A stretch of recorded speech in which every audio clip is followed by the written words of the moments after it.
there were a lot of horror stories of like the campus was shut down, all of my scholarships were revoked. I think you've heard me question or say that I'm going to drop out. Yeah, probably 50 times at least. After the first exam, I'm going to drop it. Yeah. I don't want the physics track. The next exam, you drop a 90. The next exam, you drop a 92. Or you don't pass and you just take the class again. And that's true. That is an option. There's like a certain level of toxicity in the whole structure of like how much we have to push ourselves while being full-time students. Even knowing everything I know now, yeah, I wouldn't have selected a different path. I might have. I grew a really strong appreciation for the night sky and astronomy because it's like, as somebody that can't see it, everybody that can see it, it almost feels like you're doing a disservice not to look.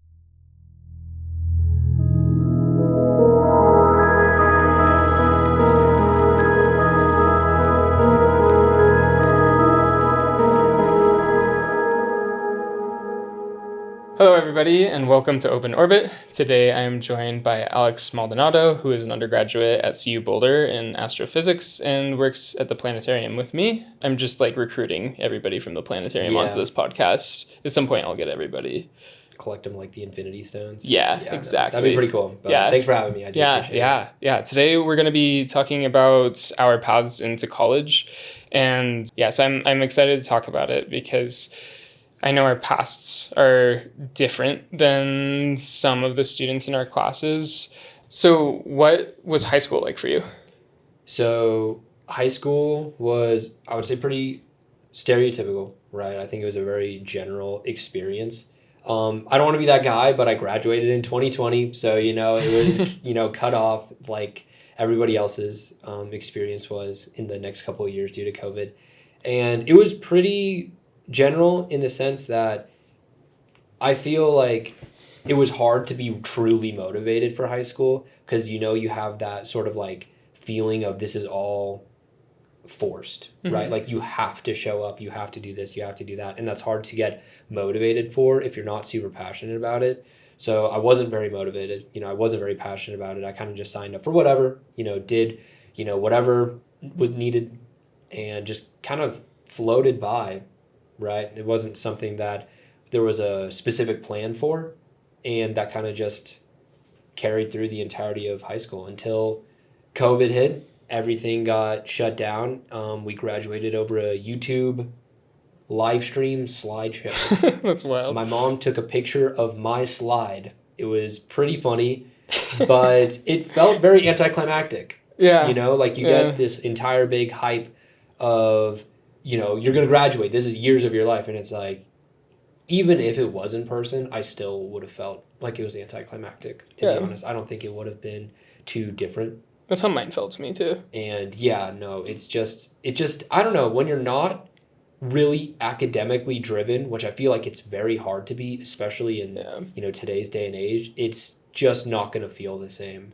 Because, like, what was your take on high school? Like, how do you feel about it? I hated school. I have ADHD, so like being in school was hard for me already. But then just on top of that, I was super like anti-authority growing up. I was a bit of a rebel, and I dropped out of high school my junior year, and I luckily was like not forced, but strongly encouraged by some people that helped me go to an alternative school and do some like credit recovery classes, which were like packets that I took. And they were really quick to finish and they would count as like an entire high school credit. So without that, I wouldn't have graduated high school eventually, but I got my diploma in 2016 and, I was very lucky for that. But like my last semester of high school was not like an exciting thing for me. I wasn't excited. I was excited to graduate and be done with school, but like the entire school part of it was not exciting to me. I was going to school in another state and they didn't require me to do like a lot of certain classes. I just had to get credit. So I just took the easiest classes that I possibly could. I was taking art classes because they were fun and they were easy for me to do. But even then I still like wasn't going to class often. So I did have an actual graduation and I did go to it, but it was just like not a big deal to me. But I know for other students it was a big deal to them, and they enjoyed it more. They worked harder for it, I think, and so they felt more gratified.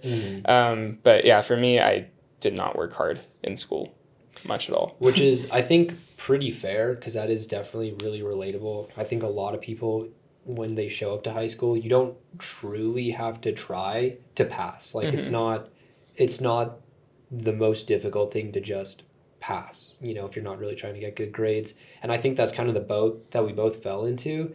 And I think additionally is that the social dynamic of high school, I think, is very, it accounts for a lot, right? And I think I can also say that I did not really love, pulling up, for the academics or the socializing or anything like that. Like, I just didn't, I would pull up, and there would be days where I just wouldn't say anything. I just didn't even have to say anything. I'd pull up and I'd put my backpack down and I would just not say anything for the entire day. Imagine going through 7 different classes and not having to say a single thing. Yeah. Like, and that's wild. That would continue. Like, there were stretches of time where it would be like 2 days, maybe even 3 days where I didn't have to say a single word. So there was no motivation to go. Not a single motivation. Yeah. It felt like, why am I even going at this point? Yeah. Right. But, you get it done. Right. And then you kind of move on to the next part, which is, post high school, going into college, going into the workforce. And I guess that's where my question goes to you, is that you get your degree, you have this experience through high school, but you're not motivated. What's next? What do you do after that? Yeah. Yeah. For me, like, I never thought that I was going to go to college when I was in high school. So I didn't do much to prepare for it. Yeah. And I just wanted to go work in jobs. And I really liked working and switching jobs a lot when I was first 18. I felt like that was a really cool way to learn about the world and learn about life, was just doing different jobs. And I just didn't think I would go to college. But I started getting interested in psychology at some point, and so I signed up for a class at the community college in the city I was living, and I just took that one psychology class and kind of enjoyed it, and I was like, maybe I like school now. And I don't know if it was just that I was older or what, or maybe I just felt like I had more autonomy, so I could like choose what I'm doing. I think that was a big part of it for me. But yeah, that was like my very first introduction to college. I still didn't know how college worked. I didn't know that, like, to get a degree, like, I didn't know how that worked, that you had to take all these classes in certain rows. And it sounds like obvious to somebody that's probably been introduced to it before, or thought about it at all. But to me, I just never thought about college, and I didn't know how getting a degree worked and how to graduate from college. So when I first started at community college, I didn't even know what community college was. I didn't know that it was like a 2-year degree and that was different than a university. Yeah. So I just took that one class once, and then the following semester I decided to just take some other classes that I thought were fun, and they were like relatively inexpensive for me. It was like, I think a couple $100 per class per semester, and so it was expensive for like education, but compared to like universities, it was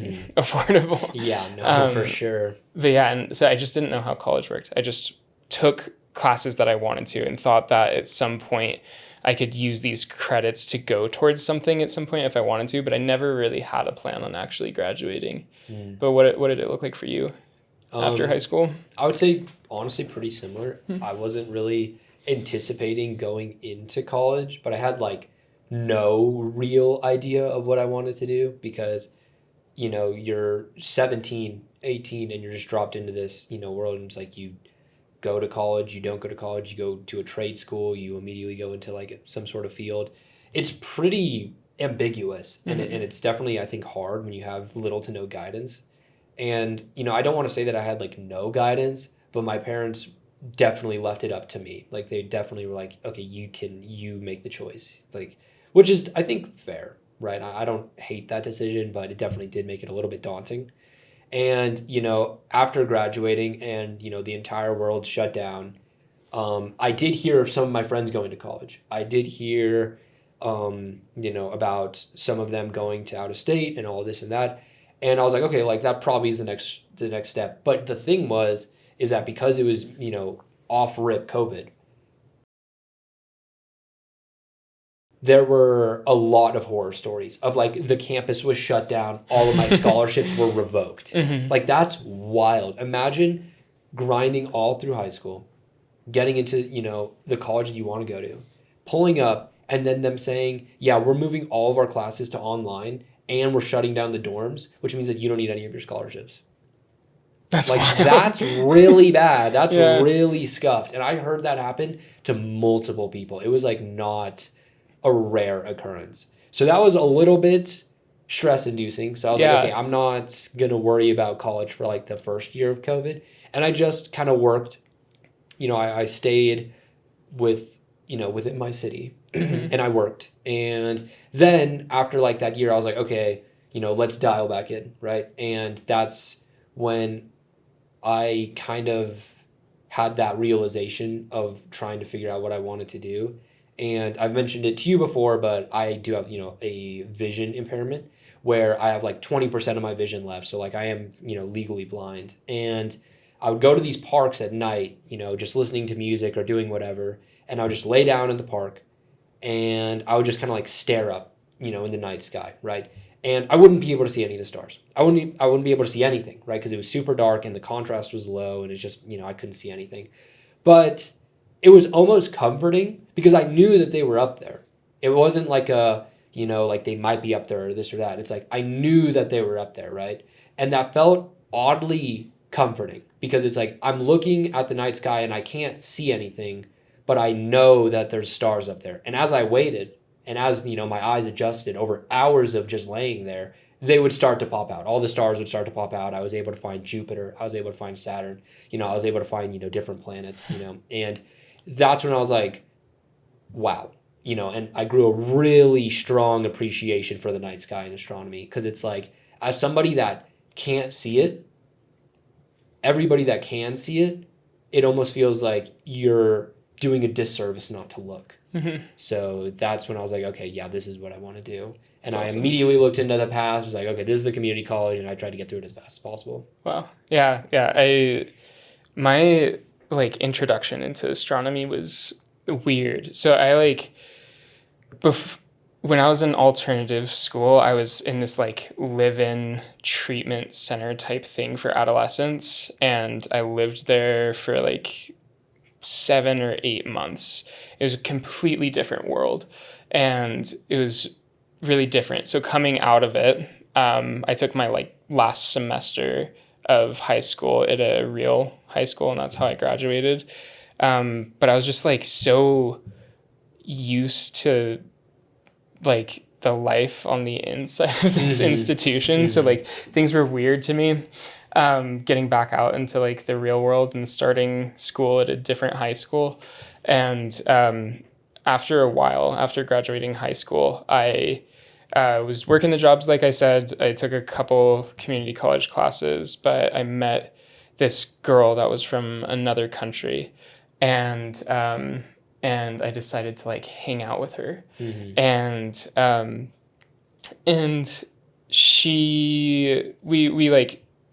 we got along really well and we became really good friends. And but she like had to go back to Europe a month after I met her. And then I was like, what if I like meet you out there at some point? And I had never like done big traveling like that before. And so we were just like, yeah, let's try it. And so I went out to it was a small country in the Balkans, like southeastern Europe, called Montenegro. And I stayed with her in her tiny little apartment for a month. And there, like everything in my life just changed for me. I was thinking, like, I just started questioning all of the things that I learned growing up because the culture was so different. And I think it was just an exposure to society that was different than the like Western American society that I grew up in. Different culture, different people, different language, lots of different stuff, and that was really eye-opening for me. And after that month, I went back to America again, but then went back to stay with her again to propose to her, and she's now my wife. But I went back there to get engaged with her, and that was in 2019. And during that time, I was planning to stay there with her until she got her green card to come back to America. But yeah, the pandemic broke out while I was there, and so I only planned on being there like 3 to 6 months, but ended up being there for 3 years. Had a huge existential crisis while I was out there. I was having a horrible time, like panic attacks all day, every day, for like a year and a half. And in my sleep, like I was anxious, and I could tell that I was having anxiety even in my sleep, and it was just a horrible experience. And somewhere in the middle of that, I was taking some art classes online through that same community college. And I was just like, is this what I want to do with my life? And do I even want to go back to America? I was changing my political beliefs, my like spiritual beliefs, my philosophy in life. I was changing so many things. And so I had to like question every single part of myself and my life and what everything meant. And at one point I was just like, I don't want to be an artist. I want to do something that I didn't hear many people in my life tell me that I could do. And I want to try it. And so I was like, astrophysics. Fair enough. Just pulled one out of the hat. It was like, all right, run it back. And part of it was also because we were watching that sitcom Big Bang Theory at the time. And one of the characters was an astrophysicist. And I just thought it was a cool word. Didn't even know what it meant at the time. But I started like Googling, what does an astrophysicist do? And then I was like, whoa, they get to study the universe? And to me, because like at that time I had like zero spiritual connection, like zero religious connections. Like I felt connected to very little in my life. Living in a new country, didn't have any friends there, wasn't speaking the language fluently, and felt like a ghost existing there. And so I think I just really wanted connection. And so I think getting the idea of studying astrophysics gave me this idea to do something big that sounded ambitious. It made me feel like I was going to be a part of this like elite club of really smart people if I could actually do it. And I later realized that's not true. But then the like last thing was just actually being connected to the world around me and feeling like I can actually connect with the universe that I exist in and the nature and stuff like that. And I envied people that were religious for having those types of connections and having the community that they had or have. And I wanted that. But yeah, so I think that getting into astrophysics was my way to solve a lot of those things. An identity crisis, connection issues, and a lot of things.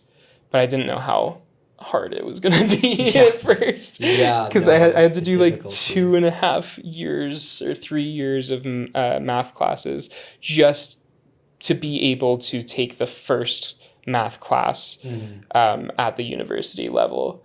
Because I had only taken a couple math classes in high school. And that was tough. Right. Yeah. First thing I want to say is that's an amazing story, and I really appreciate it. Thanks. Because I can resonate with that a lot in one specific instance of what you said. First off, shout out to your wife. Shout out to your wife. That's awesome. She's cool. Second off, she is cool. I haven't met her, but I believe it.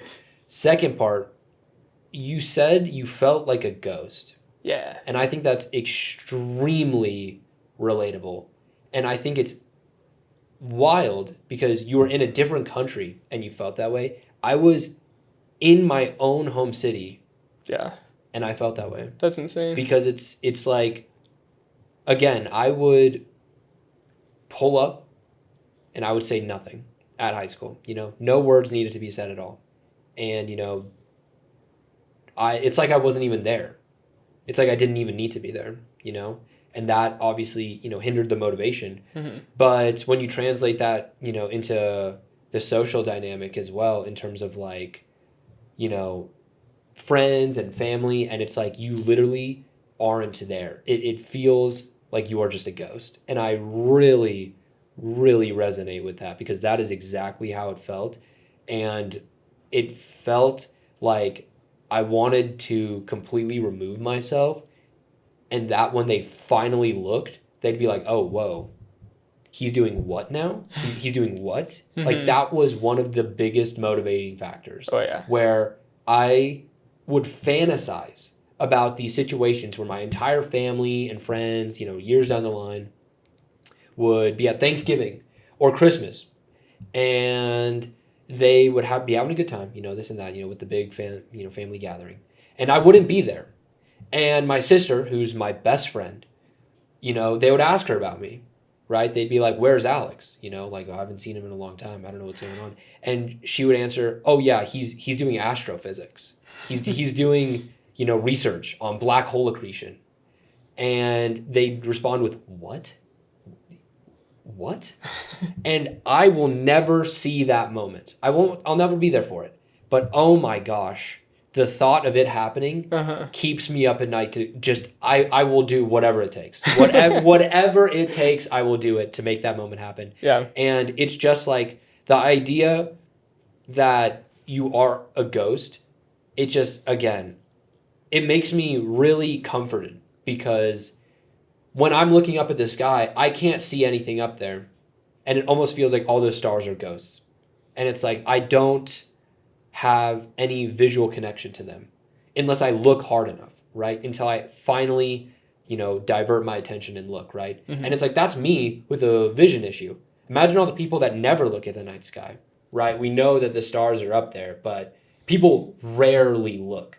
And that's how it felt as like a person, where it's like, I am there, but people are rarely looking, right? Yeah. And it's like, I wanted for when they looked, mm-hmm. to be just as astonished as when I would finally look, at the stars and be like, wow.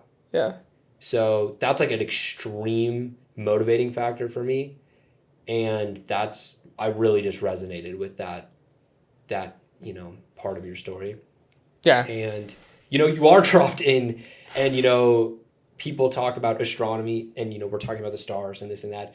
But the amount of math and physics is just insane. And that's something that I actually don't think is really mentioned a whole lot.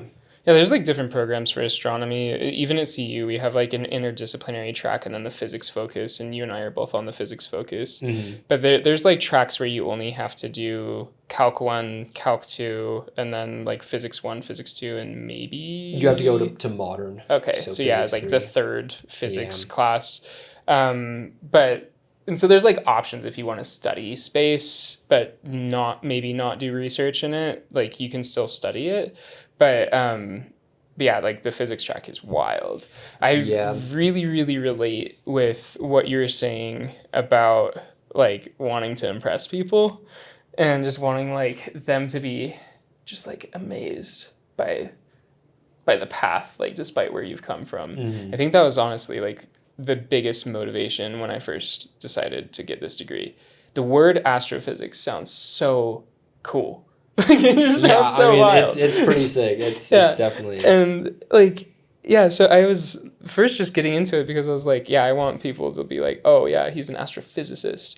Yeah. That was the coolest thing in the world to me. And just like growing up, knowing that not a lot of people thought that I was smart.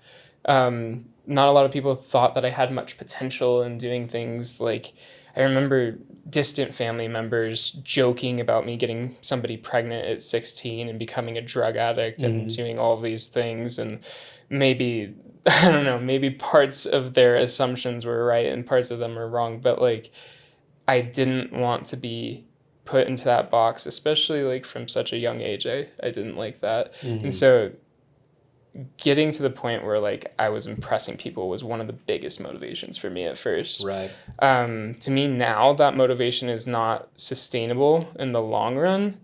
I want to like, yeah, I want to actually find my place in this now, and I think I am finding my place in it. Because after like the first couple semesters of physics, I just realized that no matter what physics I learn beyond this point, like all the people from my family and in my life don't understand that I'm learning more. Like I'm already talking about stuff that they don't know. And so like I've already gotten to that point. So like that little piece of novelty was like released from me. And I actually like had a really hard time in college for a while. I was really burnt out because I just was doing things that were really hard and I didn't know if I liked it that much anymore. And that was just really tough, but finding my place within it was really important for me. Right. And I think it's important to like note the path into like CU and the path of like, we're mentioning that like, okay, this is hard, right? There's a lot of math, but it's like the sheer path, because it's like you said that there's two paths of, you know, you can do I think it's interdisciplinary and then disciplinary. I don't exactly know which is which. I just know their coursework, right? And I've looked at this a lot. I like know more about this than I know about physics. Okay, I mean, hey, fair enough. I mean, there you go, right? So I know that like the interdisciplinary one, like you said, up to modern physics, you need, I think, Calc 3. And then the rest of your courses are going to be astro electives. So you can do stuff like space policy. You can do stuff like planets, moons, and rings, you know, planetary dynamics, a lot of cool stuff, right? And there's the physics track, which takes you to modern, which takes you to differential equations, linear algebra, electricity and magnetism 1 and 2, classical mechanics 1 and 2, and then quantum mechanics. And it's like, all right, that's a lot different than the other path. That's a little bit substantial difference. Yeah. And it's almost identical to just the pure physics track. Yeah. Like, there's like 2 or 3 classes that we don't take. I think the pure physics track needs one more lab. And then they need to take quantum 2, and then I think they need to take thermodynamics. Yeah, but those, that's, I believe, the main differences. I think everything else lines up. And I think your point of that motivation is not sustainable is 100% correct. It's okay to have that as a spark, but you shouldn't rely on wanting to oppress others. Like, that's definitely not a good, you know, source of validation. And I think it's important that you need to turn that around from, you know, being able to impress others to being able to like be proud of just yourself and your own accomplishments, and being like, I'm not, you know, doing these hard things because, you know, they'll sound cool. I'm doing these hard things because I believe that I can in fact do these hard things. And I think that's like really important when you're going through these classes, because they are very daunting. And, you know, as we just described, my path and your path, we did not plan this. We did not plan to be taking quantum mechanics. That is not something that we were like, yeah, no, that's what we're going to be doing. But even just like 2 years ago, I was like, quantum mechanics, no, not me. Exactly, right? It's like, what does that even mean? You know, so at that point, it's like, you know, looking at my path and your path, that's never something we kind of factored in.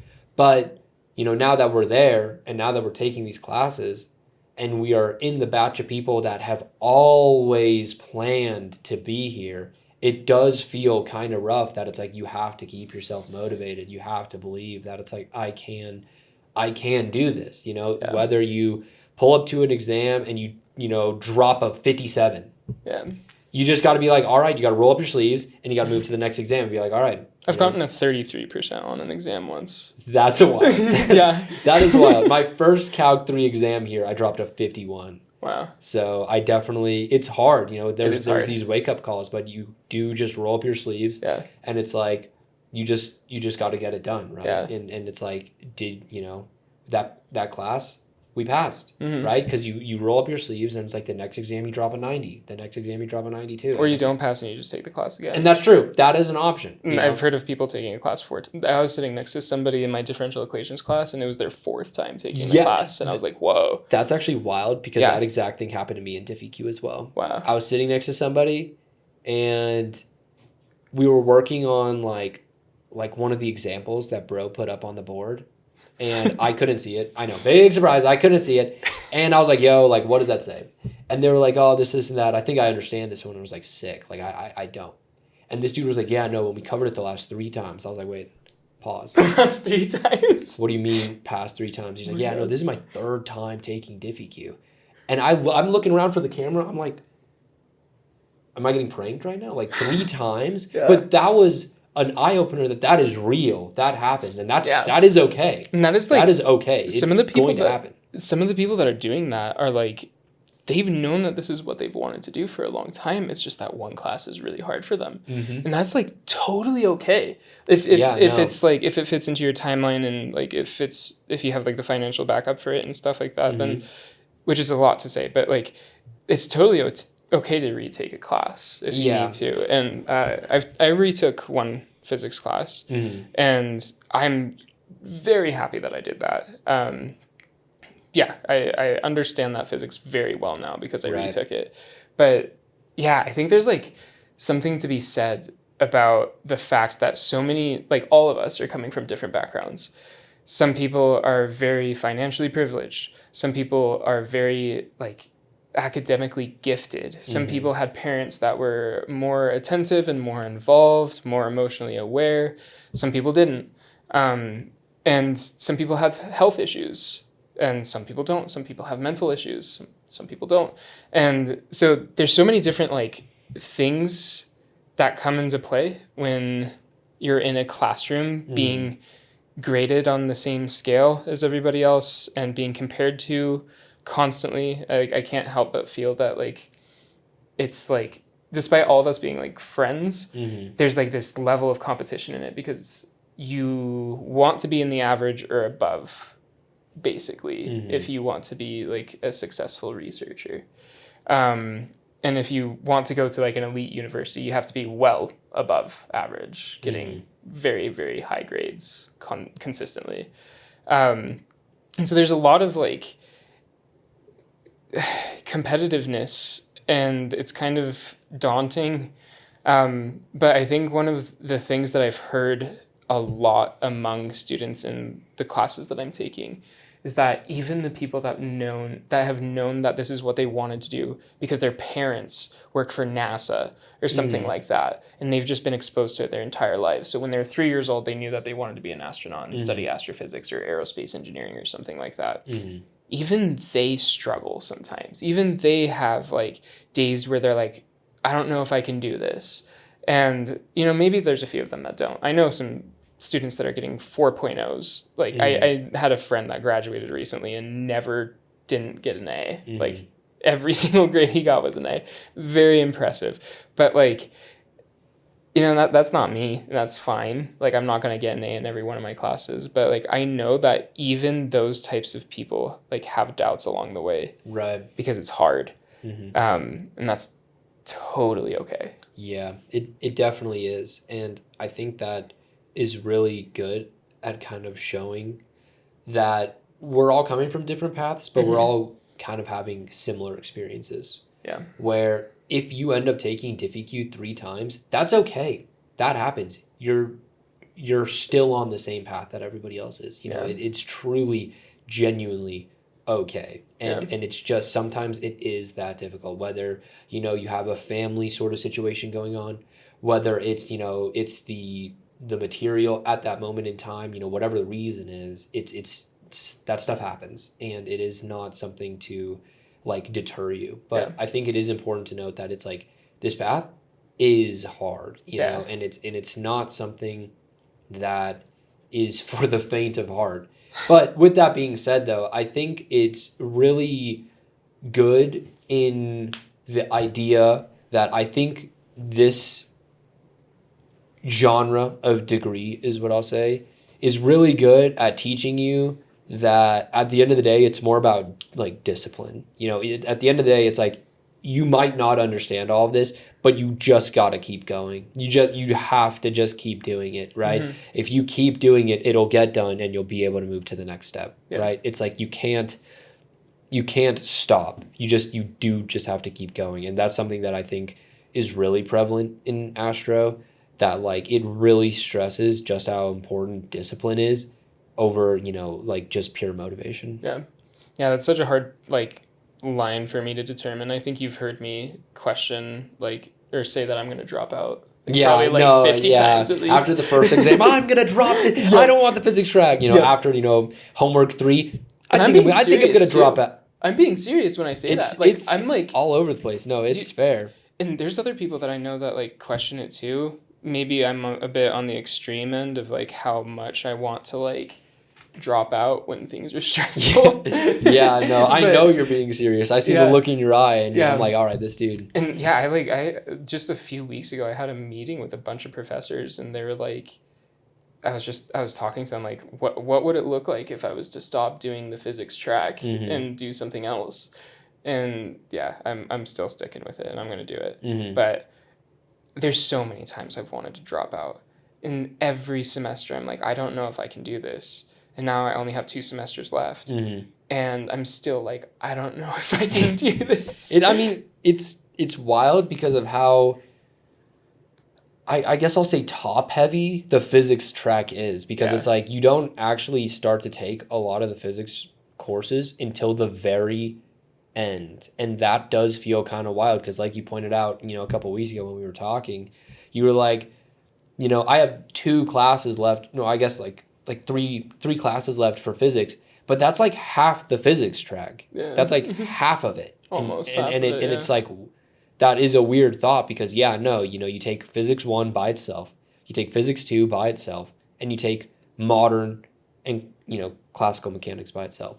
But then you double up on the next 4. And it's like, we just talked about 4 classes, you know, physics 1, 2, modern, like class 2 mech. years typically. And then the final, you know, top end is 4 more classes, but they're back to back, you know, on top of each other. Yeah. And it's like, you are correct that it's like, we're this far, but we still have like that final stretch, but that final stretch is like the entire track. Yeah. It's like, on top of that, you're taking other hard classes too. Like we're taking Astrophysics 2 right now.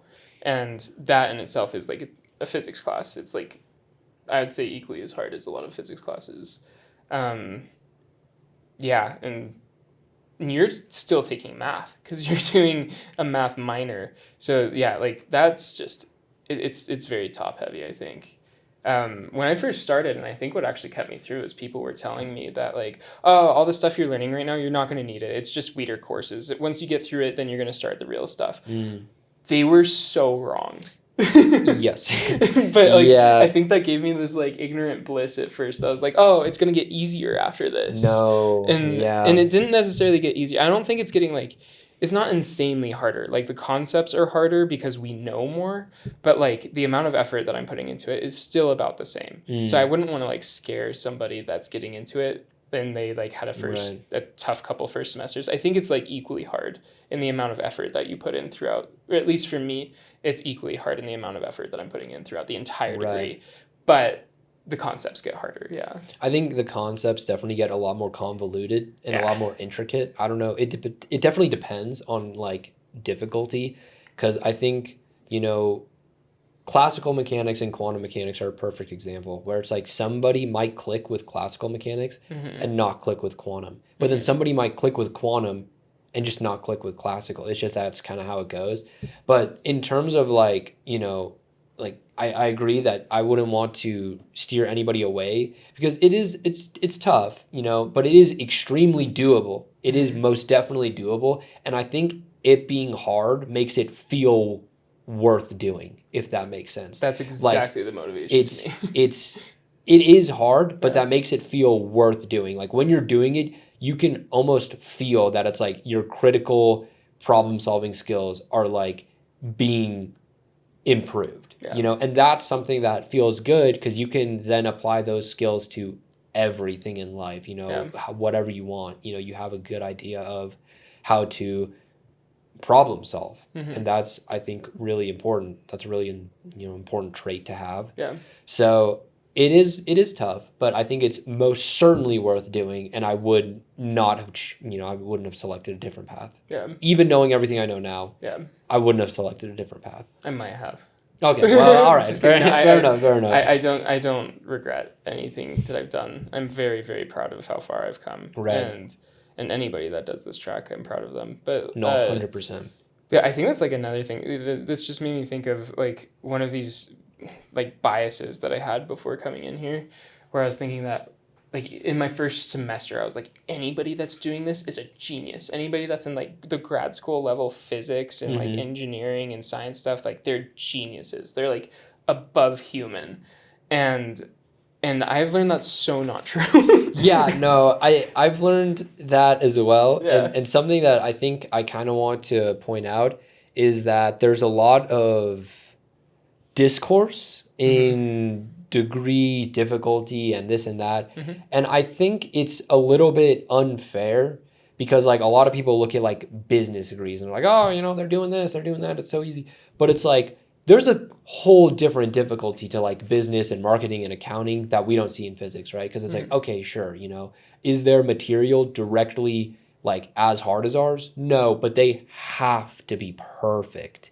They cannot drop, lower than like an 80% on a quiz. They have to get, oh, my bad. But they have to get A's. They have to get a 4.0. They have to have this amount of internships. They have to be so dialed in a way that is not the way that we have to be dialed in. So it does have its own vein of difficulty. And that's something that one of my friends pointed out that I think is really true, that it's like, it doesn't really matter what degree you get. That is years of your life that you have spent on that degree. It doesn't matter if it's communications. It doesn't matter if it's astrophysics. It doesn't matter if it's dance, theater, sociology, physiology. It doesn't matter. That is years of your life, and regardless of what the degree is, you should be proud of it. That is a hard thing to accomplish, and it's I want to kind of like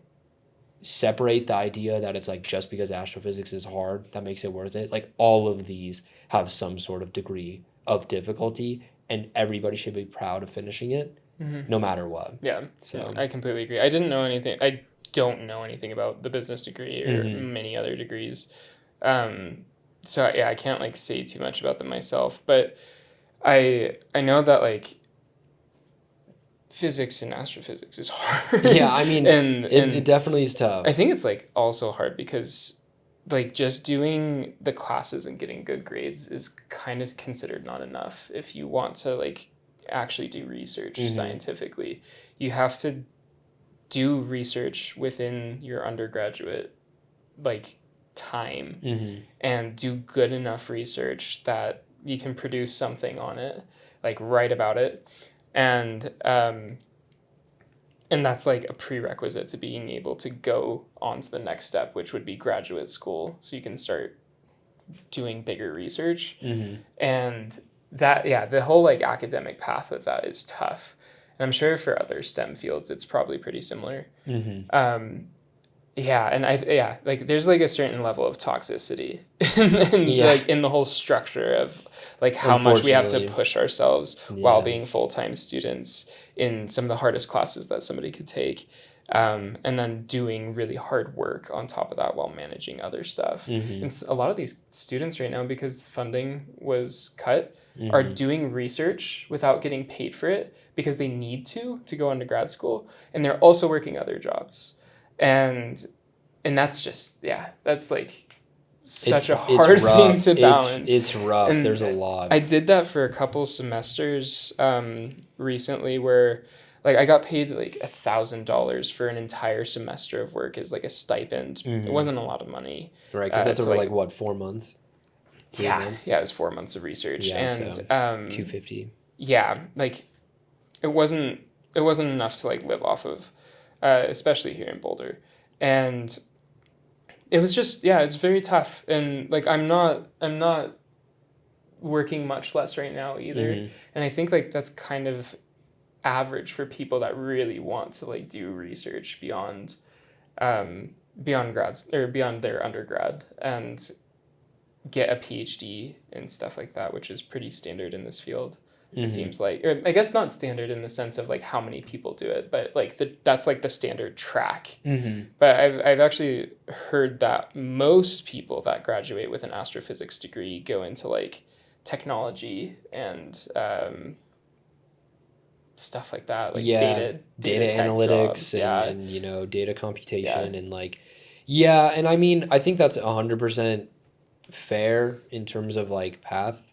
It's not, you know, it doesn't feel like too apparent that that might be what happens, but it is, right? And I think when you get a STEM degree like astrophysics or physics, excuse me, or math or, you know, anything like that, it's more so, again, proving that you have the ability to possess these sort of computational skills, but that doesn't mean that you're going to utilize them under the scope of physics or math or, you know, astronomy or whatever, right? It's like you might end up being some data analytics person running through spreadsheets for some company, and that might not be fun, but that might be where, you know, you're called to be at, right? And it's like, I think that it's unfortunate that a lot of the pipeline kind of does go down that route, but I also think that that's, I think, you know, expected almost, where it's like when you're gaining these computational skills, I mean, somebody's got to do that, right? Like somebody's got to be in these positions, right? And that's okay. You know, those are still like difficult positions that need to be filled, and somebody's got to do it, right? But in terms of like going after a PhD, it's definitely a little bit weird, because once you obtain your PhD, then you're overqualified for like things. everything. And it's like, what are we doing? Except so for research. Yeah, it exactly. still feels like you're underqualified for research. And a lot of people have to do postdocs, like postdoctoral postdoc work. And then like a postdoc and then like a postdoc PhD doc post. And it's then like, what are we maybe doing? they're a teaching professor after that without like, tenure track. Exactly. And then they'll drop you in like, you know, accelerated astronomy 1. Be like, right, go and teach them which one's closest to the sun. And it's like, I don't know, guys. Something about that doesn't feel great, right? But also, you know, that's not every single time. You know, sometimes you do go into your PhD and you do go in direct research sort of pipelines. But there's also, I feel like, important to be noted that you don't have to get your PhD to become like a research assistant. You know, absolutely, you're not going to be the direct researcher, but you can still be in research labs. You can be, you know, working on telescopes and observatories and be a research assistant. And there's almost something to be said of how important getting that on-site experience is compared to just going directly into, you know, a master's or PhD. Like, there's definitely a trade-off. I think it's really important to like note that everything that I just said about like, oh, you have to do like research in your undergrad that's publishable and blah blah blah, like there's an asterisk by that, which is like, that's kind of the main thing that universities are looking at, like universities that can offer you many options in research, but there's so many different paths that people take, and I've even heard of people doing the interdisciplinary astronomy track. So it's like they're not doing a lot of the physics. They're doing more interdisciplinary stuff. They do geology or chemistry or something like that. They fill in other sciences, and they don't do as much of the physics, which is like seen as like the thing that you have to do if you want to get into research. But I've heard of people that are doing the interdisciplinary track, but they just do they go in physics up to like electricity and magnetism 1 or 2 or quantum, and apparently a lot of schools look at whatever grade you get in those classes. This is something I've heard from a professor who's on a graduate school committee, and he was talking about what a lot of schools look at. He's saying that E&M, so electricity and magnetism 1 or 2, or quantum, if you have those classes, a lot of a lot of universities are going to look at your grade in that class. So if you don't want to do all the physics, try to do one of those, which is basically like if you're doing one of those, you're basically already doing all the physics. But if you really don't have anything left, then that's okay. But that professor also said that he had 3 undergraduate students that he mentored who are now in like science research positions in grad school now, despite not having done like quantum or E&M2. And so there's definitely options beyond that. And I've heard of people that like got into grad schools without doing a lot of research in their undergrad. And it's never like one thing. And there's also people that have published a first author paper in their undergrad. Everything looks perfect and they just don't get into any of the schools that they apply for their first round of applications. And so it can be like a lot of things. And that's like another thing that I think is really hard. And like the STEM academia field is just how unsure it is, but how like paved the path already is. Yeah. Where like it is it's a pipeline of undergraduate, graduate school, and then research beyond that, and maybe professorship if you want to do that. Like there's a path that's very well paved that a lot of people take. But I think the route that everybody takes along that path is actually very different. Yeah, there's something else I wanted to say, but I completely forget what it was. Fair enough. I mean, that happens.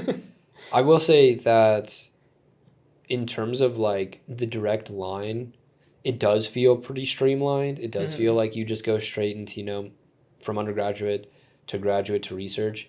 But I don't know. I feel like in terms of that, it could get a little bit more volatile, right? Because it's like you could look directly into going into research, but you don't have to. Or in terms of like you could go directly into the graduate program, but you don't have to, right? Like it's very much so based off what you want to do in that moment, right? And it's like, I have a friend right now who is taking the exact same classes as me and is getting research kind of like experience, and they're not sure if they're gonna go into graduate school immediately. They're thinking that they probably won't, and that they're gonna find a specific job within one of those designated fields and just see if they enjoy that first. And if they do, then sweet, then they're going to pursue it and see, what that sort of experience gets them. If they don't, then they're like, okay, well, now that I have this baseline experience, I can now look into going into graduate school. And it's like that's going to be different for everybody. Yeah, and I'm like right in the same boat right now. It took me like 5 different research positions in my undergrad to figure out that I didn't like vibe with coding all day. Coding is not something I love to do all day, and like I'd walk into work sometimes and just see a bunch of people on their computers not talking to each other. And when I got into this degree, I thought that I was going to be traveling the world, hanging out with people in observatories, looking through big telescopes and just meeting cool people all the time. And then like when I walked into work to sit down at my desk and code and not talk to anybody and then leave, I felt like I was working it for like an insurance company, which was like never, like no hate on that, but like that was never the path that I wanted to take. Yeah, it was just unexpected. Yeah, very unexpected and very not my personality type. And so I was very like turned off by that at first. Found out that there's other types of research that I like, that are more physical and less coding, more social. But it wasn't like at all what I thought that doing like research on black holes or research on Mars was going to be. And I was always so excited to start these projects, but I like once I got into them and after like the excitement of the new position wore off and I was just coding all the time, I was like, I don't like this as much as I thought I would. And I think that's totally okay. Like too, I've heard a lot of people like have that realization as well. Maybe not so much about the coding, but just realize that like some part of their degree is not exactly what they want to do. And that's totally okay. As long as it's like if you're realizing that you don't like science at all anymore and you you want to be like an acrobat, then that's like Right. probably That would a be bigger sick. issue. But That would like be so that would be pretty dope. sick. That would be. I mean, and more power to that person I've never too. been Like an acrobat. I jumped on a trampoline before, but Oh, so I'm basically a professional. oh, okay, all right. Well, I mean, I'm gonna put you down as a source then, just Cool, in case cool, I cool. didn't Yeah, apply yeah. to acrobat school. But Yeah. I would say that you're definitely right. And something that I want to point out that you kind of glossed over is we're talking about research. You know, we're talking about getting a pipeline into research. You don't have to go into research. What about science communication? Yeah. Right? Like that is a whole separate area that you can directly look at, right? And it's like science communication is extremely important, especially today where it's information galore. You have information at the grasp of your fingertips, and that's good and bad. Good because everybody can do their own research. Bad, misinformation spreads like a wild fire. It is so easy for somebody to be super confident, record themselves talking about how there's spiders on Mars, and then post it. That happened recently. Yes, it did. And it's very easy. And then you have, I'm not saying this happened to me, but my grandmother calling me up talking about Alex, there's spiders on Mars. What's up with that? Yeah. And I have to go to her and be like, no, that's not quite what we're talking about. And then explain it to her. And then, the next day. There could be spiders on Mars. We just haven't found them yet. That's true, right? That's true. Yeah. And that's what we explain, right? Yeah. And then the next day, she, finds, and these are all rhetorical. I'm not saying this happened, right? But in a rhetorical situation, she scrolls and then she finds out, or, finds this video talking about how the moon is, really the Death Star. And how we paid for it with trillions of dollars and how the empire's coming for us. And then she, calls me up in this rhetorical situation. And she's like, Alex, do we have the money for the moon? And I'm like, what are you, Grandma? What are you talking about? And she's like, well, it's really, sophisticated with all that technology on the moon and that laser that shoots planets. And I'm like, what? What are you cooking, Grandma? No, that's not. No. And it's like, okay, I feel definitely bad because I think there's been such a stigma of being put down when these questions arise that people get defensive when they, come to a certain, belief or something along those lines, right? And, in what you were just saying, you were making a lot of references of like, oh, I wanted to do this because like it was cool. I want to do this because like I felt better than other people and that sort of stuff, right? And I think it's fair to say that doing this thing does not make you better than other people. It does not make you cooler than other people. What makes you cool is your ability to connect with other people, right? Absolutely. So it's like you can be researching these wild topics, and that's great. And I hope that gives you meaning, and I hope that gets you motivated to get up in the morning. That's awesome, right? But that doesn't make you cool. What would make you cool is being able to take that very highly intricate topic and being able to make it digestible for like a third grader. Being able to make it digestible for somebody that has never really thought about space, right? That's what would be cool, because then you are a source of information that people want to go to. That's amazing, right? And it's like we talk about, researching these crazy topics, and it's like, okay, for example, I threw out like black hole accretion. That means nothing to so many people. That means that sentence is just a bunch of gobbledygook. Okay, it means nothing, right? But, if a third grader walks in, to the planetarium or, so whatever it is, right? And they're like, wow, I love black holes. What's a black hole? And you're like, yeah, no, black hole accretion is talking about some antimatter particles, it's Hawking radiation. That's not cool. That is lame. That is lame. What would be cool, though, is you're like, oh, you like black holes? Well, what do you think a black hole is? And then you get there, oh, I think a black hole is a big hole in space. And you can be like, well, that's you're not too far away. That's pretty close. It is a big object in space that, it has very strong gravity. Do you know what gravity is? Oh, that's cool, because not only are you engaging with what they already know, but you're helping them learn new things about that topic that they're already interested in. That's what's cool. You don't have to throw out black hole accretion. You don't have to throw out antimatter and particles, blah, blah, blah. that doesn't matter, right? What matters is that you're helping people learn things that they didn't already know. Mm-hmm. You can get into the antimatter at like some point too. Like I think there's a way to like explain that in a fun way too. But I completely say like you don't start with that immediately when nobody has like the background understanding 100%. Of that. And so this exact like concept was one of the biggest things that created a burnout for me.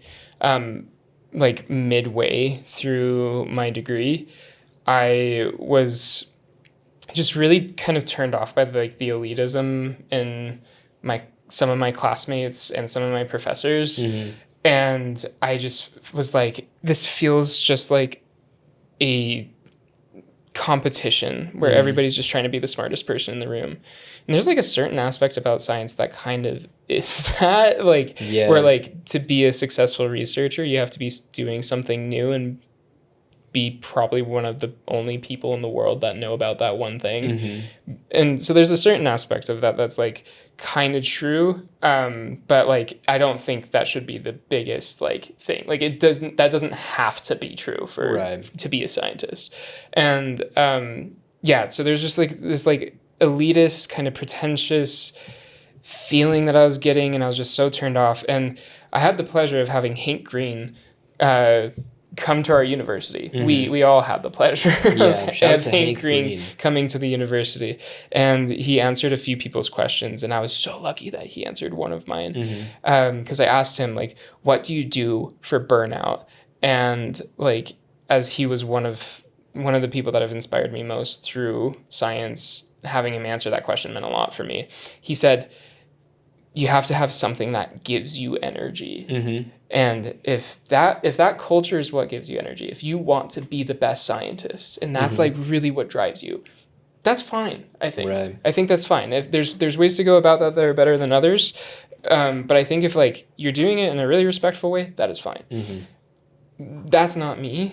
And so I had to figure out where I was getting this like energy from, and communication was like one of the biggest things, and interacting with people around science was one of those things, and that was so important for me to figure out through my degree. I do have like a point that I think kind of stems off what you were just saying, where it's important that you have energy to continue. You know, burnout is a very real thing that everybody experiences. And I think this particular field can feel especially isolating because, you know, circling back a little bit to the classes, you mentioned that we're already doing like some physics that there is no need to know about, and most people don't know about, you know, unless you're going into a very specific area. So it's like, for example, we're talking about inertia tensors in class mech right now. Mm-hmm. And my mom called me up, and she was like, you know, how are you doing? Like, how's everything going? And I was like, you know, I'm just working on some homework, you know, just got to get it done. And she was like, oh, okay, fair enough, you know. And then it occurred to me as she kind of like continued to talk that she doesn't really know what I mean by homework. And that's completely justified, because you look at these homework assignments and they're 4 problems and they take 7 pages of work, and it's like 16 hours. Yeah. And it's like, that makes sense that when I say I'm doing homework, you don't quite, you don't know that's what this means. So I was like, you know, she was like, oh, is it like tough? Is it like hard? And I was like, what I'm going to do for you, Mom, is I'm just going to send you the assignment. I'm not going to like, you don't need to know what's going on. You don't need to understand any of the symbols that I'm writing down. That's okay. I'm not asking you to know anything. I just want you to understand, like, when I say I'm doing homework, this is what I'm doing, right? And I sent her the assignment, and she was like, oh my gosh, I had no idea. And that I think is a big disconnect. Mm-hmm. That it's like, when we say we're doing this research, when we say we're doing this homework, when we say we're doing these physics, that means nothing to most people. It means nothing. And that's okay, because it doesn't really need to mean anything. What needs to happen is that when we're done doing all this physics and this research, that we can give these people something that means something to them. Yeah. You know, there's this one science communicator that I watch pretty frequently. Her name, I don't actually know her full name, but her like username is like Astro Alexandra. My dog. Sorry, I'm trying to high five. I'm sorry, I can't see. But I'm trying to high five. That's right. Here we go. Oh wait, that was still wrong. My bad. Okay, I misfired. Okay, there we go. Okay, there we go. Okay, there we go. Okay. Next time we got to learn how to just dap each other up without me being able to see each other. I know. That's important. Yeah. Okay. That's important. Okay. Yeah. Sorry, Astro guys. Alexandra. Rods and cones so don't amazing. work. But yeah, it's okay. Astro Alexandra. So good. Has to be like a top 5 content creator. So good. Of all time. She literally makes it so easy to watch her content. She's very energetic. She's very passionate. Okay, that's awesome. She's very intelligent, so she makes all of the content very digestible. And that's so awesome. And then she'll make videos where, she'll be talking about points where it's like, okay, this person's like, well, why wasn't the moon blah blah blah, or something about the moon? Oh, I watched that one. Or something, something like that. That was a good one. And she very politely and very straightforward and does not put anybody down. Yeah. She's just like, these are some good questions. Yeah. This is what that physically means, right? And it's like, that is what is cool. That is what matters. Because I'm sure, I don't know about her direct credentials. I'm sure they're through the roof. I'm sure she's got amazing credentials, right? Probably. But it's like, that's what matters. That's what's cool, right? Yeah. Is being able to explain people's questions. So it's like, for example, with the rotation of whatever, or the flag, on the moon landing, and it's not waving or something along those lines, right? Or how does it stand right? if there's no wind? wind? And it's like explaining how this is how physics works when there's no gravity. This is how physics would work using just a bar to extend the flag, right? And the way that she articulated it was just absolutely great. She did a fantastic job. Yeah. So she's a perfect example of somebody that I think does a fantastic job. I really love Vsauce. I love Michael, bro. That dude, awesome. Literally one of my favorite people. He's great. He does a really great job of articulating things as well, and making things got a lot of kind of like a mysterious sort of veneer around it, but then making it very have this big philosophical, and making it have these big connections, and it's like does he make this kind of silly and jump from this to that to that to this, and it's like he does, but he also keeps you engaged. He also makes you intrigued, right? And that's awesome. That's what it's really about. And like we talked about, Vsauce does not have a doctorate. Maybe Astro Alexandra does have a doctorate, maybe she doesn't, but these are the people that are doing the cool work. These are the people that we should look at, because they're doing what really matters, and that's getting the information that we know with inertia tensors and Lagrangian mechanics and finding the Lagrangian. They're taking those physics and they're making them digestible for everybody else, and that's what's cool. Absolutely. Really quickly, if you had one thing in less than 30 seconds to say to somebody that's considering getting into science, or specifically like astronomy or astrophysics or physics, what would you say to them? I would say to just do it. There's no reason to believe that you can't. Thanks for listening to Open Orbit, where we bring you closer to the people, ideas, and discoveries shaping our understanding of the universe. If you enjoyed this episode, consider sharing it with someone curious about space, and follow us to stay connected with future conversations. Until next time, keep looking up.